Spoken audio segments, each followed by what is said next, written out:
Drop box में वो list आती है, लिस्ट वही आती है विद रूरल। तहसीलदार जब उसको देखता है बोलता है ये रूरल लिखा हुआ है, तो फिर तभी नोटिस में आ गया। जो सेंट्रल से अपने कब सेंट्रल लिस्ट बना 93 में 96 95 96 तब से अभी तक ऐसी है नहीं। हाँ अभी तक रूरल चल रहा है ऐसी है हाँ, सेंट्रल लिस्ट। लेकिन सर्टिफिकेट 2019 तक मिलता रहा।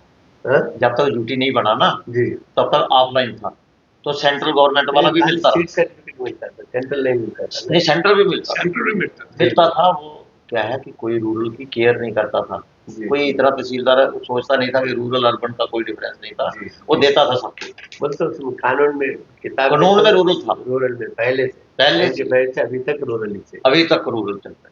कार्य स्टेट लिस्ट में नहीं है। हाँ स्टेट लिस्ट में 2000 में निकाल दिया। 2000 से 2019 तक ऐसे कंफ्यूजन में मिलता रहा, कंफ्यूजन में मिलता रहा। 19 में जब वो पोर्टल बन गया, पोर्टल में लिस्ट अपलोड हो गया, तो 19 से फिर 20 को बंद हो गया, 20-22 को बंद हो गया। तो अब वो अपडेशन जो है, जब इन्होंने रिजर्वेशन एक्ट बनाया उसमें अगर रूरल हटा दिया तो वो सेंट्रल लिस्ट भी अपडेट होनी चाहिए। वो जे&के गवर्नमेंट नहीं होता, अपडेट नहीं होता, अपडेट नहीं अपन पैरवी करने से होता पैरवी तो सर कैसा होता, ऑटोमेटिक नहीं होता। वो अलग लिस्ट है, ये अलग लिस्ट है, कहीं अपनी स्टेट लिस्ट में है और सेंट्रल लिस्ट में नहीं है। लेकिन एक चीज है ना सर, मिलता है जो सेंट्रल गवर्नमेंट की लिस्ट होती है वो कास्ट स्टेट में होना अनिवार्य है। अनिवार्य हो, तो अगर उधर रूरल है तो स्टेट में रूरल है ही नहीं, that means that list is also invalid. हाँ, जो सेंटर में है वो स्टेट में ऑटोमेटिक होने का जरूरत नहीं है, जरूरत नहीं है, जरूरत नहीं है। मतलब सेंट्रल में कोई हो सकता है, स्टेट में ना भी हो सकता अलग हो सकता है। मगर अभी क्योंकि ये तो बहुत अन्याय है, क्योंकि अपने को आबादी फिर अपने वंचित हो रहा है। सर जम्मू कश्मीर में कुम्हार और जीवर नहीं, कुम्हार और नाई इनकी सफिशिएंट पॉपुलेशन है, दे आर मेजर। मगर अपने स्टेट गवर्नमेंट ने रिकमेंड किया, उसमें हटा हाँ वो लगाया ये लगा रिकमेंड किया, वो किया होगा ये हमारी परसुएशन से होगा, सोशल वेलफेयर में लिखा है सेक्रेटरी टू गवर्नमेंट 2023 में लिखा। इसका कोई पता ही नहीं चला। Where this letter is lying in government of India, we don't know anything. कहते वहां जाने नहीं देते, पॉलिटिकल लोगों को भी मिले हैं।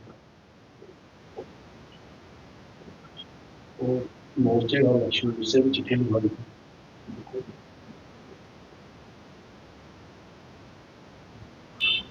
धन्यवाद आपका। मैं फकीर चंद सतिया, president all India backward classes unit Jammu, आपके सामने मुखातब होता हूँ कि आज हमारे दरमियान नेशनल प्रेसिडेंट माननीय जस्टिस रिटायर्ड वी शिवरिया जी, जो ऑल इंडिया बैकवर्ड क्लासेस के हमारे नेशनल प्रेसिडेंट हैं, वो पधारे हुए हैं। और जितनी ओबीसी की ऑर्गेनाइजेशन है उनके साथ बैठकर एक मेमोरेंडम भेंट किया गया है, जिसमें जम्मू कश्मीर में 4 जातियां सेंट्रल लिस्ट से बाहर हैं, जिनमें कुम्हार, नाई, धोबी और तेली। उनका मेमोरेंडम उनके सामने रखा गया है कि इस पर नज़रसानी करके कोई रास्ता निकालें हम, ताकि ये लोग सेंट्रल जो फैसिलिटीज़ हैं ओबीसी रिजर्वेशन की, आरक्षण की, उनसे महरूम हो चुके हैं, तो इनका कोई हल निकाला जाए। यही आज इतना ही मकसद था। और आपने देखा कि एक हाल में हम सब लोग बैठे हुए हैं और उनके सामने वो हमने अपनी बात रखी है, बड़ी डिटेल से रखी है, और उस बात का संज्ञान लेकर वो हमें एक नया रास्ता बता रहे हैं कि हमें क्या करना पड़ेगा। हमें स्टेट हाई कोर्ट में जाना पड़ेगा, हमें जहां सरकार से अप्रोच करनी पड़ेगी। बहुत सारे लोग इकट्ठे होकर, जितनी भी 4 जातियाँ, सब लोग इकट्ठे होकर, तो जहां स्टेट गवर्नमेंट से अप्रोच करनी पड़ेगी कि ये जो 4 जातियाँ जिनको पहले सर्टिफिकेट मिलता था, और जब से ये ड्यूटी बनी है तो तब से ये पोर्टल आने से इनको सर्टिफिकेट नहीं मिल रहा है, जिससे इनके बच्चे जो आरक्षण का लाभ नहीं उठा रहे हैं, जहाँ तक कि ना को उनको स्कूलों में एडमिशन मिलती है, ना ही पैरामिलिट्री फोर्सेज में मिलती है, ना सेंट्रल जॉब में उनको कहीं नौकरी मिलने का फ़ायदा होता है। तो ये आज हमारा इतना ही मकसद था। हम बैठकर इस पर सोच विचार करेंगे और कोशिश करेंगे अगला कदम उठाने के लिए। नमस्कार, मैं Balwant Kataria, general secretary All India backward classes federation. आज हमारे साथ जम्मू में हमारे national president justice V Aishwarya ji आए हुए थे।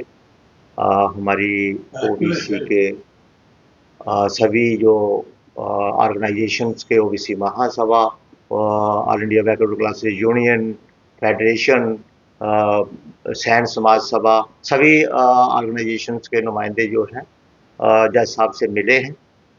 और मुख्य मुद्दा जो ये था, जो बर्निंग इशू था कि जो 4 जातियां हैं, नाई, कुम्हार, तेली और धोबी, इन जातियों के साथ रूरल लगा हुआ है कि रूरल को सर्टिफिकेट मिलेगा, अर्बन को नहीं मिलेगा। तो ये मुद्दा काफ़ी पुराना है, बहुत नुकसान हो रहा है।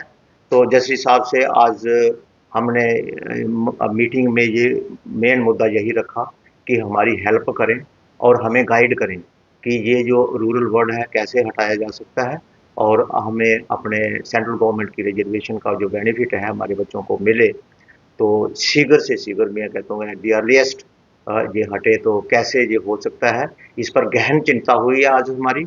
और हमने मेमोरेंडम भी दिया है, जस्टिस सर को मेमोरेंडम दिया है कि ये जो स्टेट गवर्नमेंट की लापरवाही है, जो गलती है, उसका खमियाजा जो है हम 4 जातियाँ जो ओबीसी की हैं वो उनको भुगतना पड़ रहा है।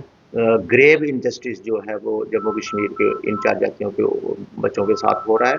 तो मैं ये मैसेज भी देना चाहता हूँ कि इन 4 जातियों के लोग खासकर, लेकिन सभी ओबीसी वर्ग को एक साथ खड़े होना पड़ेगा। बहुत बड़े संघर्ष के लिए तैयार हो जाओ यदि आपको अपना हक चाहिए।